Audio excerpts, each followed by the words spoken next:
नमस्ते। आज हामी प्राप्त स्रोत र सामग्रीहरूको आधारमा एउटा निकै नै गम्भीर र चाखलाग्दो विषयको विश्लेषण गर्दैछौं। कहिलेकाहीँ आधिकारिक अनुसन्धान प्रतिवेदनहरूले कसरी वास्तविक सत्यलाई पर्दा पछाडि धकेल्न सक्छन् भन्ने कुरा हामी यस प्रस्तुतिमा केलाउनेछौं। यसलाई प्रष्ट पार्न स्रोत सामग्रीमा उल्लेख गरिएका दुईवटा बिल्कुलै फरक तर समानान्तर घटनाहरूलाई सँगसँगै हेर्नेछौं। पहिलो हो सन् 2001 को नेपालको अकल्पनीय दरबार हत्याकाण्ड र दोस्रो प्रोजेक्ट स्पार्कसँग जोडिएको रहस्यमय घटना। ल अब ढिलो नगरी विषयवस्तुमा प्रवेश गरौँ है त। ल सिधै यो अवधारणाबाट सुरु गरौँ। स्रोतहरूले यहाँ एउटा एकदमै रोचक मनोवैज्ञानिक सिद्धान्तलाई अघि सारेका छन् जसलाई ठूलो झुट वा द बिग लाई भनिन्छ। तपाईलाई थाहा छ यो भनेको के हो? यो एउटा यस्तो प्रविधि हो जहाँ कुनै झुट यति विशाल हुन्छ र त्यसलाई अन्तर्राष्ट्रिय सञ्चार माध्यम मार्फत यति धेरै पटक दोहोर्याइन्छ कि आम मानिसहरूले त्यसमाथि प्रश्न उठाउनै छोड्छन्। मानिसहरू सोध्छन् यति ठूलो कुरा पनि कसैले बिना आधार बोल्ला र? स्रोतका अनुसार दरबार हत्याकाण्ड र प्रोजेक्ट स्पार्क दुवैमा ठ्याक्कै यही प्रविधि अपनाइएको थियो ताकि हामी जस्ता आम मानिसले सत्यमाथि शङ्का नै नगरौँ। अब पहिलो खण्डमा जाउँ, आधिकारिक भाष्यहरू। यहाँनिर हामी कथाहरू कसरी निर्माण गरिए भन्ने कुरा हेर्नेछौँ। यो सुन्दा तपाईहरूलाई अचम्म लाग्न सक्छ, तर आरोपितहरूलाई बदनाम गर्ने शैलीमा रहेका समानताहरू साँच्चीकै नै आश्चर्यजनक छन्। स्रोतहरूले दावी गरे अनुसार दुवै आधिकारिक भाष्यहरूले एकदमै चलाखीपूर्ण ढङ्गले नेपालका तत्कालीन युवराज दिपेन्द्र र प्रोजेक्ट स्पार्कका इन्जिनियर डेभिड भान्सलाई मानसिक रूपमा अस्थिर मानिसहरूको रूपमा चित्रण गरे। दिपेन्द्रलाई नशामा डुबेर आकर्षित भई आफ्नै परिवार सिद्ध्याएको भनियो भने डेभिडलाई एक निराश आविष्कारकको रूपमा प्रस्तुत गरियो जसले आफ्नै लाभ जलाए। दुवैलाई अचानक आफ्नो सबै थोक ध्वस्त पार्ने पात्रको रूपमा उभ्याइएको छ, होइन त? अब यो समय तालिकालाई हेर्दा त आधिकारिक भाष्य भौतिक रूपमै कति असम्भव छ भन्ने प्रश्न हुन्छ। ल आफै सोच्नुस् त। स्रोतले उठाएको प्रश्न एकदमै जायज छ।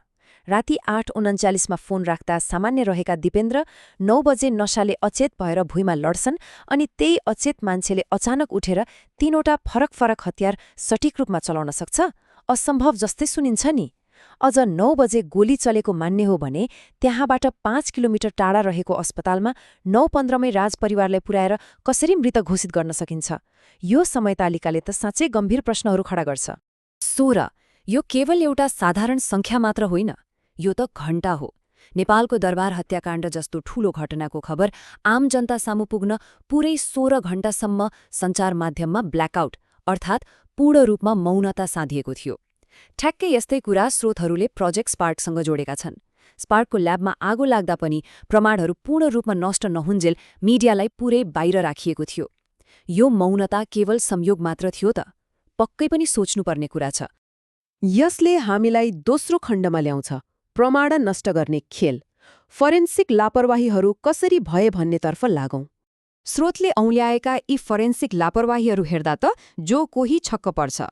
नेपालमा राजपरिवार जस्तो विशिष्ट व्यक्तित्वहरूको समेत पोस्टमार्टम गरिएन। हत्यामा प्रयोग गरिएका हतियारहरू पन्जा बिना नै नाङ्गो हातले समातियो। यसको मतलब फिङ्गरप्रिन्टहरू सिधै मेटिए। अनि अर्कोतर्फ नेपालमा घटना भएको त्रिभुवन सदन भत्काइयो भने प्रोजेक्ट स्पार्कमा भान्सको पूरै ल्याबलाई डोजर लगाएर सखा पारियो। जहाँ प्रमाण खोज्नुपर्ने हो त्यही प्रमाणहरूलाई जरैदेखि उखेलेर फालियो। यो त साँच्चै नै अकल्पनीय कुरा हो। अब स्रोतहरूले औल्याएको यो भौतिक प्रमाणको पाटो साँच्चै नै चाखलाग्दो छ। नेपालको दरबार हत्याकाण्डमा बगैँचाको मूर्तिमा देखिएका गोलीका डोबहरू एकदमै सिधा रेखामा थिए। त्यसैगरी प्रोजेक्ट स्पार्कमा पनि जगमा 2000 डिग्री तापक्रमको सिधा डोब देखिएको थियो। स्रोतहरूको तर्क के छ भने यस्ता सिधा रेखाहरू अचानक वा दुर्घटनाबाट बन्दैनन् नि, यो त कुनै व्यावसायिक टोलीले जमिनको सतहबाट गरेको लक्षित प्रहारको प्रमाण पो हो त। अब लागौं तेस्रो खण्डतर्फ, वैकल्पिक श्याडो स्क्रिप्ट अर्थात् छाया भाष्यको निर्माण। त्यसो भए यो श्याडो स्क्रिप्ट भनेको चाहिँ के हो त? यो प्रश्नले हाम्रो हेर्ने दृष्टिकोणलाई नै परिवर्तन गरिदिन्छ।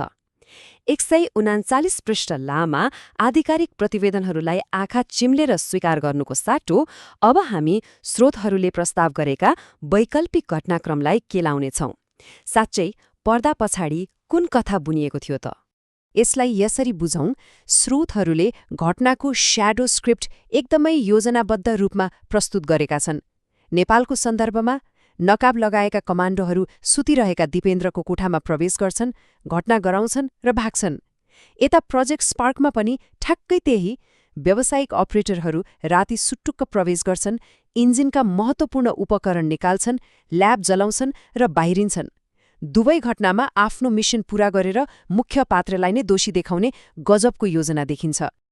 यहाँनिर दुवै घटनाका भाग्ने बाटाहरूको तुलना गरौँ है। स्रोतहरूका अनुसार भू-उपग्रहका तस्विर र प्रत्यक्षदर्शीहरूको भनाइले देखाउँछ कि नेपालमा नकाबपोशहरू टुकुचाको गोप्य बाटो हुँदै भागेका हुन सक्छन्। उता प्रोजेक्ट स्पार्कमा राति 2 र 10 बजे दुईवटा कालो गाडी पछाडिको ढोकाबाट निस्किएको देखिएको थियो।